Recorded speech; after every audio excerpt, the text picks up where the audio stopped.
अस्सलाम वालेकुम व्यूवर्स, आप देख रहे हैं हमारा channel good food good mood. उम्मीद है आप सब खैरियत से होंगे। आज हम बना लेंगे पफ पैटीज़।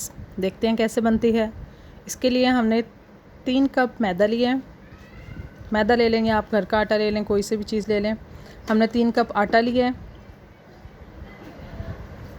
इसमें हम शामिल करेंगे 4 से 5 चम्मच ऑयल या घी मेल्ट करके, और 1 चम्मच हमने नमक शामिल किया है। 1 चम्मच अजवाइन शामिल करके, और हमने इसको अच्छी तरह से मसलना है, सारे ऑयल के यकजान हो जाए आटा। तो फिर हमने इसको पानी के साथ गूंदना शुरू कर देना है। थोड़ा थोड़ा पानी लगा के आहिस्ता आहिस्ता, हमने बहुत नरम डो नहीं बनानी, तो हमने थोड़ा थोड़ा पानी शामिल करके इसको गूंदना है।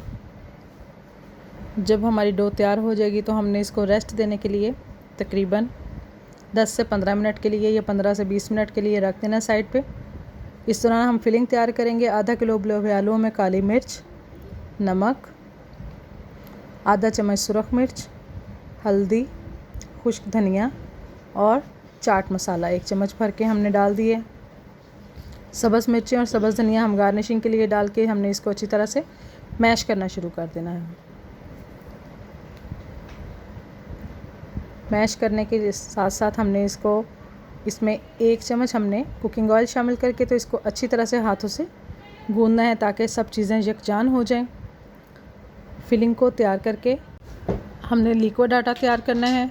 उसके लिए हमने 3 चम्मच आटा लिया है, और इसमें हम इतना ऑयल शामिल करेंगे जिससे ये लिक्विड फॉर्म में हो जाए। 5 से 6 चम्मच तकरीबन हमने इसमें ऑयल शामिल करके इसको लिक्विड फॉर्म में तैयार कर लिया है। अब हम जाएंगे अपने डो की तरफ वापस। डो को हमने एक बार फिर अच्छी तरह से गूंद लेना है ताकि वो बिल्कुल परफेक्ट हो जाए। अच्छी तरह से गूंदने के बाद हम इसको 2 हिस्सों में तकसीम कर लेंगे। तकसीम करके हम इसके पेड़े बनाने शुरू कर देते हैं।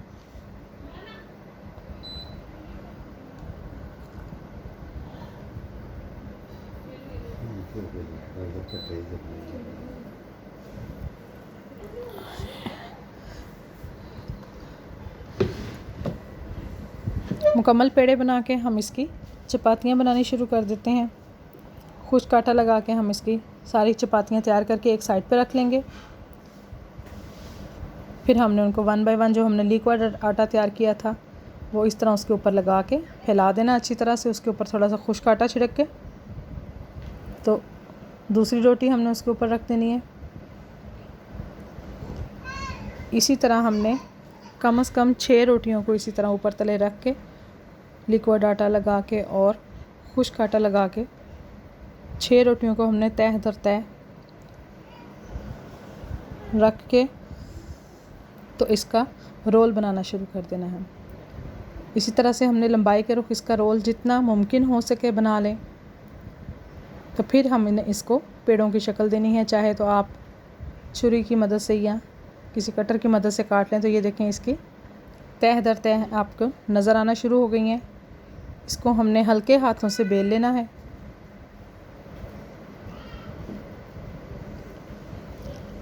और पतली सी चपाती इसकी बना के हमने इसके एक साइड पर अपनी फिलिंग रख के, और दूसरी साइड पे इसको हल्का सा गीला हाथ लगा के इसको बंद कर देना है पानी से। तो ये हमारी पफ पैटीज़ तैयार हो चुकी हैं सारी। अब हम इसको फ्राइंग के मरहले में ले चलते हैं।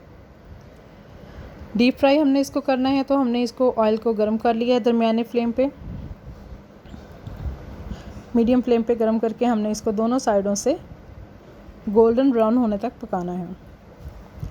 एक एक करके हम सारी पफ पैटीज़ को इसमें फ्राई कर लेंगे।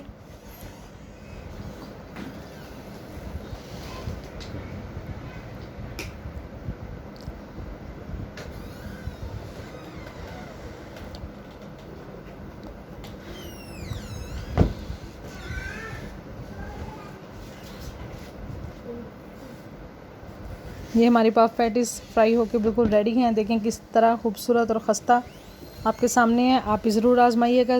दुआ में याद रखिएगा। अल्लाह हाफ़िज़।